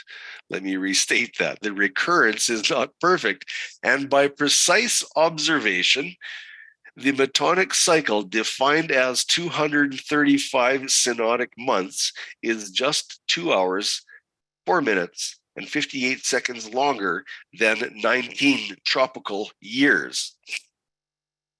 When I say that Yahuah is perfection, what was that rock on the breastplate of a Haran that Yahuah says, "By this you will know me"? That rock was the Thummim, and it is perfection. That is the definition, if you will, of that Hebrew word, perfection. Yet here we read, this reoccurrence is not perfect. So how is it then that this Metonic imperfection is not from Yahuah? Why is it that we hear time and time again, oh, it's the lunar thing. Go look to your moon. Look to your moon. It might not be perfect, but it's the best we have. If we disregard Yahuah, if we remove the key to understanding, then maybe this lunar system is all that we have. The recurrence is not perfect. That should be a red flag. Yeah, I would say so. Anyway, I hope that you're all understanding that covenant calendar is really easy and simple and beautiful and elegant. And but some of these ancients, they did have it right. Okay. All right, let's leave Greece and go to Rome. Did you know that some say at one time Rome's calendar year had only 10 months? But this caused a difficulty when trying to count the lunar cycles of 29 or 30 days. Written around 115 Common Era, Plutarch's Life of Numa states, during the reign of Romulus, and this was around 753 to 716 BC, they, the Romans, had been irrational and irregular in their fixing of the months, reckoning some at less than 20 days, some at 35, and some at more. They had no idea of the inequality of the annual motions of the sun and the moon. But they held to this principle only, that the year should consist of 365 days. In just reading that is like, to me, the Romans just couldn't figure it out. They couldn't figure it out. But note on page 229 from the 1859 Dictionary of the Greek and Roman Antiquities, 2 points. The setting aside of the last 5 days agrees with the practice which Herodotus ascribes to the Egyptians of considering those 5 days over the 360 as scarcely belonging to the year and not placing them in any month. That's what the Romans did. They said they don't belong to this year. So completely were these 5 days considered by the Romans to be something extraneous that the soldier appears to have received pay for only 360 days. If he had to work on those other 5 days, too bad, so sad. That's what happened in Rome. Okay, very brief history of Rome.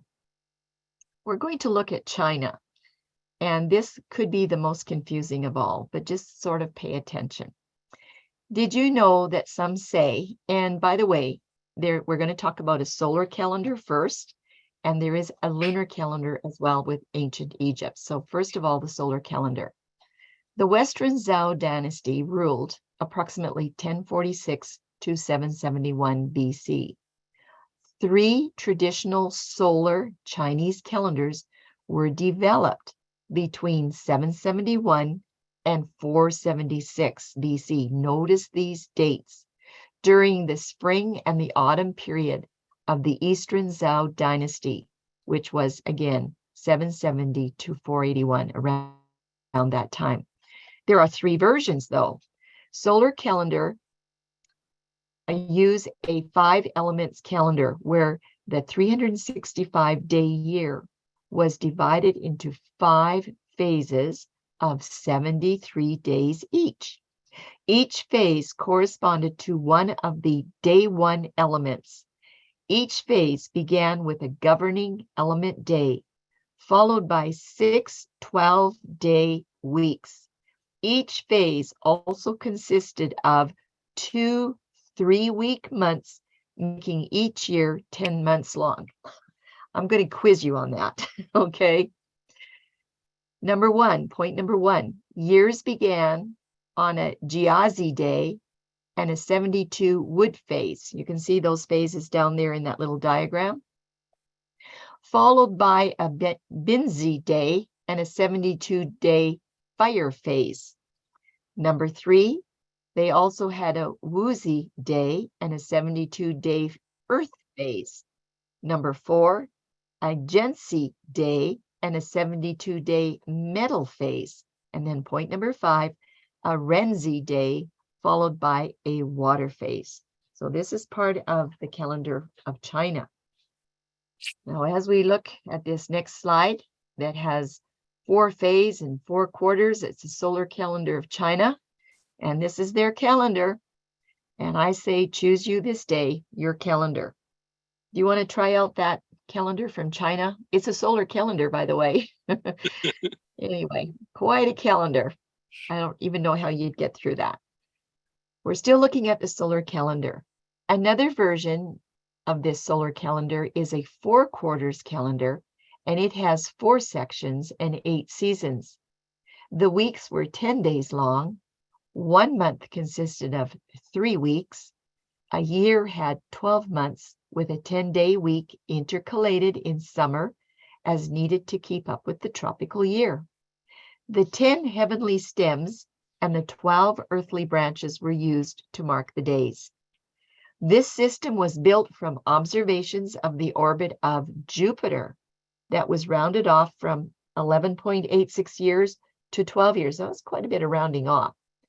The Chinese astronomers divided the celestial circle into 12 sections according to the orbit of Jupiter. Isn't that interesting? They're using planets, and Egypt was going by the stars. Jonathan Smith has proposed that the first meanings of the earthly branches were phases of the moon, with the heavenly stems at that point referring to divisions of the ecliptic. After being adopted as a calendar, these would have lost their clear lunar reference, permitting their repurposing for Jupiter stations. So lots revolving around the planet Jupiter. This is still about the solar calendar for China. There's a third version, and it is the balanced calendar. That's what they say. It is a year with 365.25 days, and a month was 29.5 days. Kind of sounds like a lunar calendar, doesn't it? But they say it's a solar calendar. After every 16th month, a half month was intercalated. According to Oracle Bone records, the Shang Dynasty calendar between 1600 to 1046 was a balanced calendar with 12 to 14 months in a year. I'm not really sure what they mean by a balanced calendar. Now, this Oracle Bone, here's a picture of it. Oracle bones are pieces of ox scapula and turtle plastron, which were used for pyromancy, a form of divination in ancient China, mainly during the late Shang Dynasty. Scapulomancy is the specific term of ox scapula that was used for the divination. Well, that's about solar calendar, but you know what? They also had a lunar solar calendar. So ancient China had a lot going on over there. Did you know the first lunisolar calendar was also introduced under the Zhou dynasty between the years of 1046 to 256 BC? From the ancient Chinese, as commonly around the world, lunar calendars were in use, even though it was exactly the use of lunar rather than solar calendars, which happened to cause enormous difficulty with many varieties, such as, number one, the Zhou dynasty set the first lunar calendar beginning the new year with the new moon before the winter solstice. Now, we're going to get into a lot of different things, a lot of different changes, just like you saw Morgenstern had reported what was happening in Israel. So let me read point number 1, because 1, 2, 3, and 4, they're all going to be different. Number 1, the Zhou dynasty set the first lunar calendar to begin the new year with the new moon before the winter solstice. Okay. And there were other competing lunar solar calendars against Zhou, and here they are. Jin, the new year begins with the new moon nearest the March equinox. And we have calendars today out of Israel that are doing the same thing. Qian, the new year beginning the day of the new moon nearest the winter solstice. And number 4, Songzyin. This calendar was called Songzyin, the new year beginning the day of the new moon after the winter solstice. 4 different ones. And they have this calendar formula for the Metonic cycle. There's the formula, everybody. We've seen something like that before. Really easy, just calculate it out. Anyway, the intercalary month was placed at the end of the year. And I'm asking the question, does that sound like confusion to you? That's it for China. Emanuel Velikovsky, 1950. Worlds in Collision is a book written by Emanuel Velikovsky, page 333. More reference to the Canopus Decree and Ebers Papyrus, which he has been given previously. He also mentions Plutarch. Why is Plutarch so important? Plutarch was a Greek biographer and author born in the 1st century Common Era, whose works strongly influenced the evolution of the essay, the biography, and historical writing in Europe from around the 16th to the 19th century. Is Plutarch a reliable source? Leaning toward the sensational, Plutarch nevertheless relied on available sources for everything he wrote. He made nothing up himself and can be considered as reliable as his source material. I'm going to go through this page. I'm going to read it to you, so please bear with me. I think there's some very valuable information on here. Worlds in Collision, Emanuel Velikovsky, 1950. In the 5th century, Herodotus wrote, "The Egyptians reckoning 30 days to each of the 12 months, add 5 days in every year over and above the number. And so to the completed circle of seasons is made to agree with the calendar." Note, they were not added within the year, they were added above the number.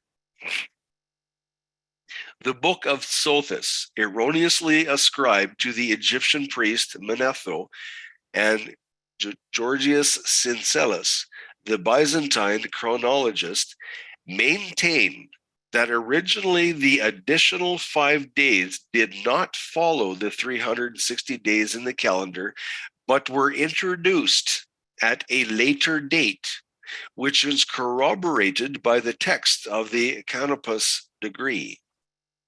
Note, 360 days, not 364. This is written in the Canopus Decree.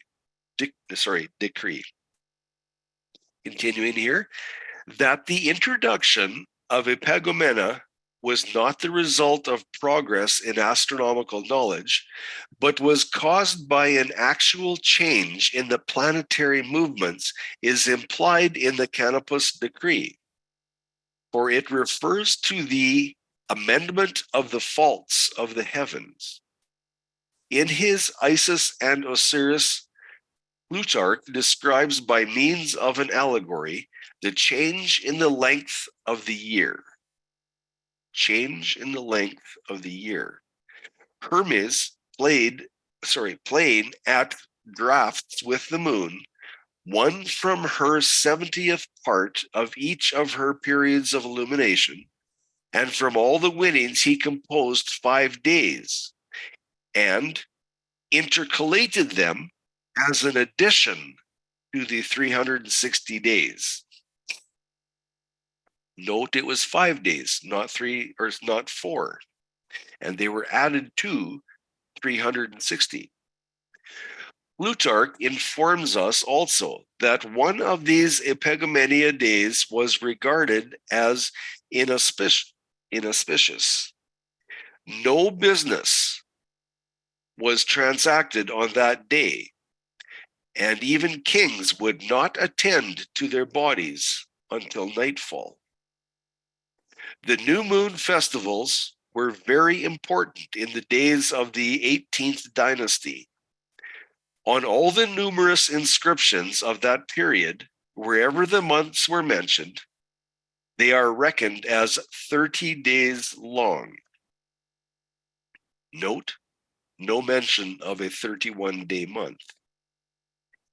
The fact that the new moon festivals were observed at 30-day intervals implies the lunar month was of that duration. Darlene and I have agreed with that thought there for quite some time. Recapitulating, we find concordant data. The Canopus Decree states that at some period in the past, the Egyptian year was only 360 days long, and that the 5 days were added at some later date. The Ebers Papyrus, or Ebers Papyrus, not sure how you say that. The Ebers, maybe it is Ebers. The Ebers Papyrus shows that under the 18th dynasty, the calendar had a year of 360 days divided into 12 months of 30 days each. Sorry, Enoch. Other documents of this period also testify that the lunar month had 30 days and that a new moon was observed 12 times in a period of 360 days. The Sothis books says that this 360-day year was established. Well, that's where it's cut off, and I guess we'll leave it at that. Very interesting information. Very, very stated, very, very clear of a 360-day year with the epigomenical days added after it. Very information. Very, very good information, sorry. And I'm very, very happy to see another witness to the 30-day lunar month previous to the sundial incident with Hezekiah. Very, very interesting material. Moving on to the next, if it will go. There we go. Emanuel Velikovsky's Summary, 1950. According to Worlds in Collision, many of the ancient cultures recorded a 360-day solar year, much to the chagrin of Enoch. Oh, sorry, it doesn't say that. With a 30-day lunar cycle, a synchronized solar lunar calendar that accounts for equinoxes marking the end of the year. Notice this quote. The ancient Vedas of India showed a 360-day year in the Brahmanas, and they record that the moon waxed for 15 days and waned for 15 days in a month. Very interesting. The Brahmanas also state that the sun moved north 180 days and moved south 180 days in the year. In a later period, the Vedas record that the year was reformed to 365 and a quarter days. In ancient Persia, the calendar had 360 days, not 364. Persia had the calendar of 360. Later, it was reformed to add 5 Gatha days to the year length. The Sumerians had a 360-day year with months of 30 days, and the Babylonians adopted that Sumerian calendar. At the beginning of the 7th century BC, Babylon added 5 days to the year length. In Assyria, the clay tablets from the Royal Library of Nineveh showed a 360-day year, occurred in the 8th or 7th century BC, according to Plutarch and the Book of Sothis, with 5 epigomenal days added to the year length. The Mayans of Mexico and the Incas of Peru in Central and South America had a 360-day year calendar. Later, they added 5 and a quarter days to the calendar. Other countries like China and Polynesia had 360-day calendars that they amended by adding 5 days to the year. China called their added 5 and a quarter days Qi Ying days. The definitions of Gatha days here is kind of interesting. The calendar reforms also introduced 5 intercalary Gatha days following the 12th month. And so, because the All Souls Festival was conventionally observed on the last day of the year, the festival was then also observed during the newly introduced last days of the year, the 5 intercalary days. This is taken from the book of Emanuel Velikovsky. And let's look at this box just above, page 327.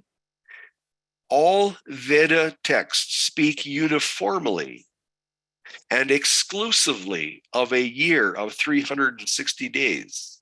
Uniformly. I'm very happy to see that. There's no division here. Passages in which this length of the year is directly stated are found in all the Brahmanas.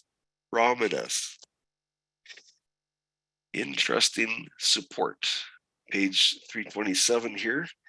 The year of 360 days prior to the last series of cataclysms, when, as we assume, the globe spun on an axis. Well, I don't assume that. I know differently, but at least that's a quote here. They also say that the sun moved for 6 months or 180 days to the north, and for the same number of days to the south. 180 and 180. What does that equal? 360. Interesting. The definition of epagomenal days. Epagomenal days are days within a solar calendar that are outside any regular month. And the intercalary month or epagomenal days of the ancient Egyptian, Coptic, and Ethiopian calendars are a period of 5 days in common years and 6 days in leap years. In addition to those calendars, 12 standard months, sometimes reckoned as their 13th month.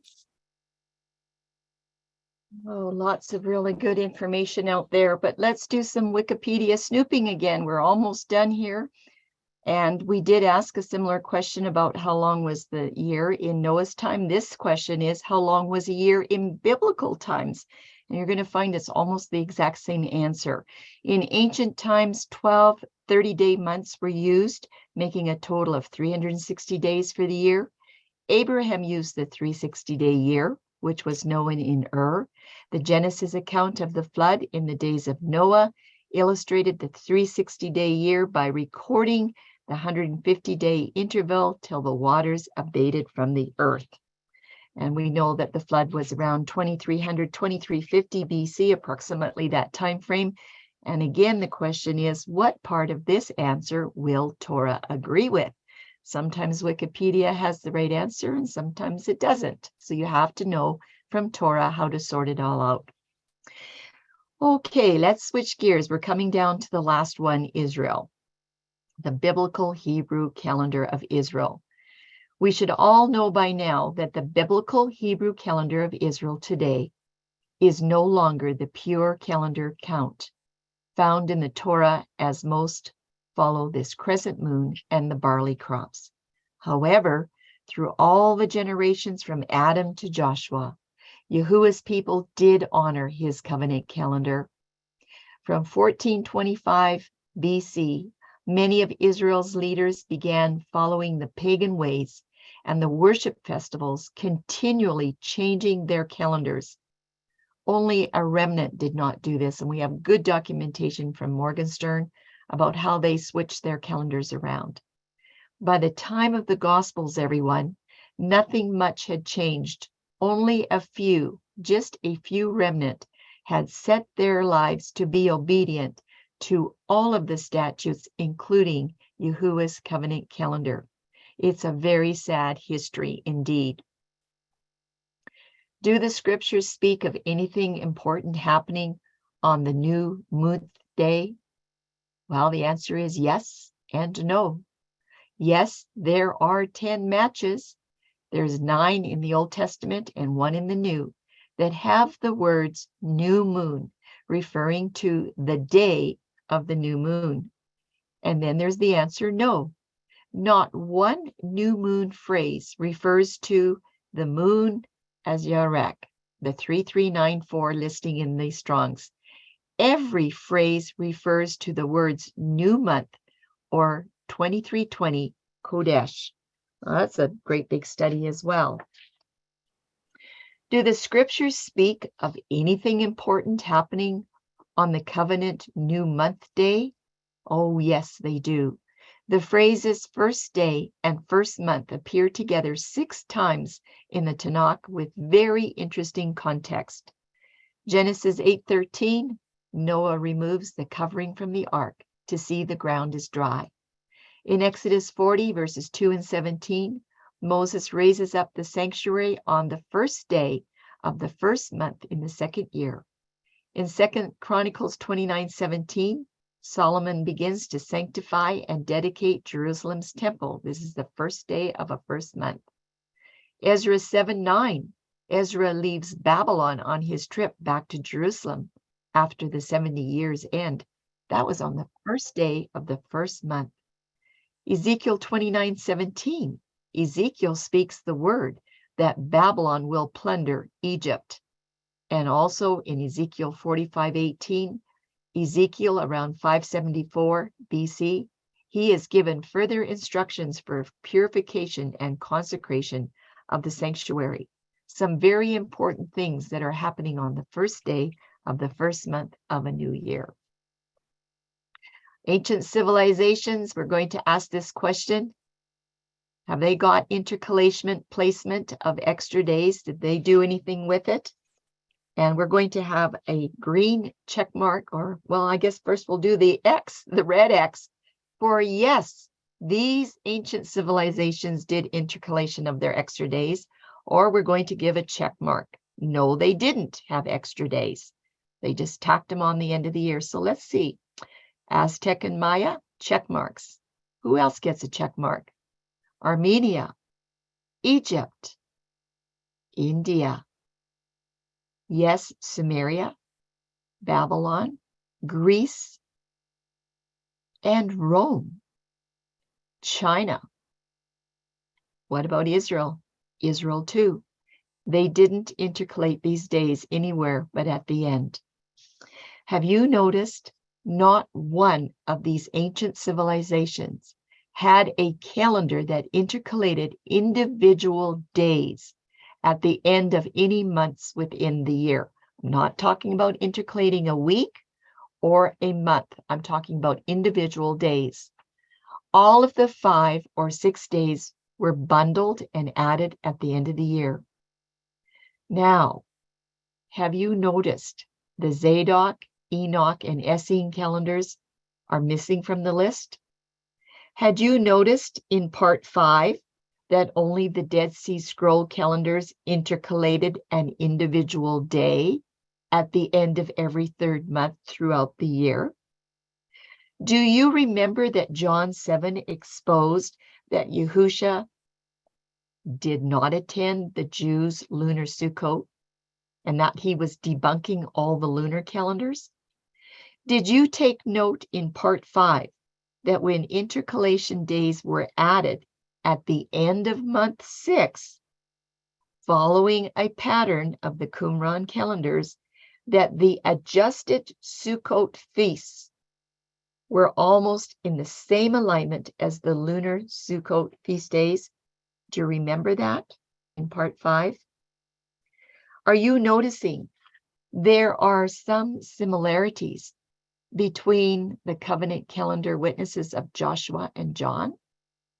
Joshua's covenant calendar testimony eradicated the accepted traditions for Passover and wave sheaf placement, as well as eradicating all future calendars of the Dead Sea Scrolls.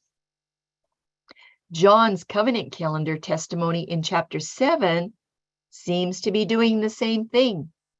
Does it look like John 7 is removing the counterfeit lunar calendars by recording that event?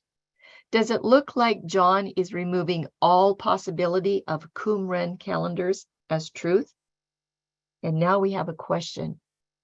Which type of calendar is the larger challenge? Number 1, the lunar calendars, or number 2, the Dead Sea Scroll calendars? Which one do you think is the larger challenge? We're going to have a couple of questions and then we'll end. Our first intercalation question is this. We just examined 11 ancient civilizations, of which 10 of them worshipped other Elohim on different calendars.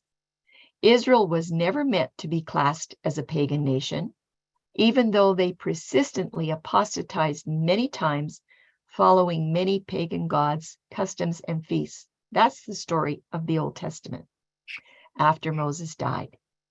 Exempting Israel.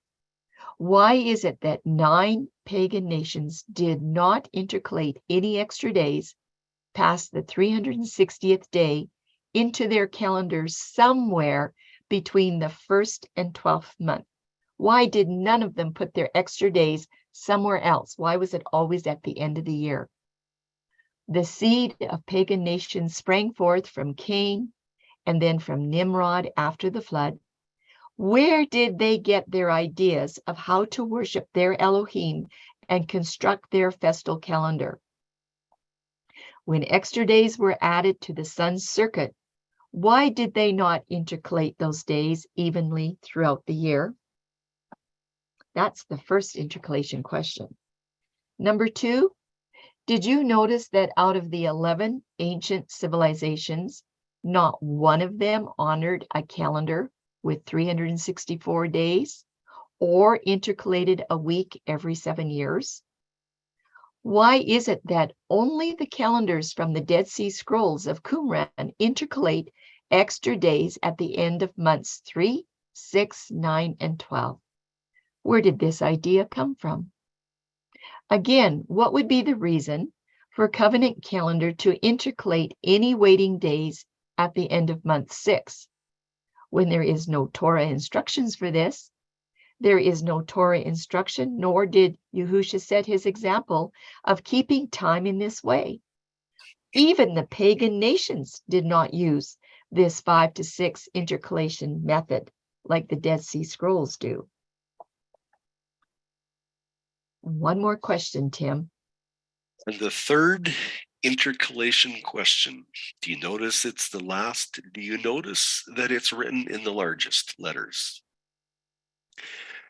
How is it that Qumran and the Dead Sea Scrolls demand to rewrite history by declaring a 364-day calendar from the start? We have heard this time and time again, that the 364-day year was at creation, yet we see no evidence of it. In fact, the evidences that we do see are that it is not even a remote possibility of a 364-day year at creation, and not even today, and prophecy tells us it won't be in the future. So where does this falsehood come from?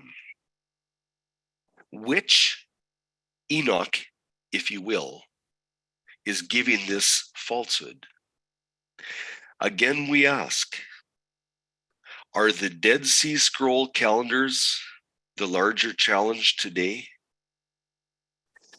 The lunar calendar has been eliminated at Jericho, seen in Revelation 12:1 with Bethulah. The lunar calendars are not even in a contention today. They are eliminated. What about this 364-day calendar that does not exist, yet so many people believe in it? Why? It's so much easier to read the book of Enoch, where it's all laid out for you, because you don't find any calendar written in Scripture. At least that's what we have been told many times. But as you see, we do not agree with it. We think at Covenant Calendar that the Scripture is jam full of covenant calendar, written everywhere. If you have your eyes open, if you're willing to dig in just a little bit, and look at the Hebrew words and the Hebrew letters, and pay a little bit of attention to the words that have been preserved by Yahuah. Next up, and let me tell you, this is going to be interesting. Is it a challenge? Yes, it is a huge challenge to put this together. And I want to thank Charlene for her work on bringing this forth. It's just the dedication that she has for you to bring this out so it's understandable is phenomenal. The question here, I don't know if you've heard of this, the Mul-Apin tablets. Will the Mul-Apin tablets have more information?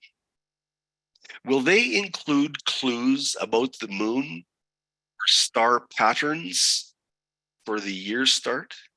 You remember that word that I tried to pronounce it wrong? I said helical. Well, it's the heliacal, however you pronounce it, the heliacal patterns of the stars. What are those patterns going to reveal about the ancient calendar? Will there be 364 heliacal pattern? Or will there be 360-day year pattern? What are these Mul-Apin tablets going to establish? We shall see.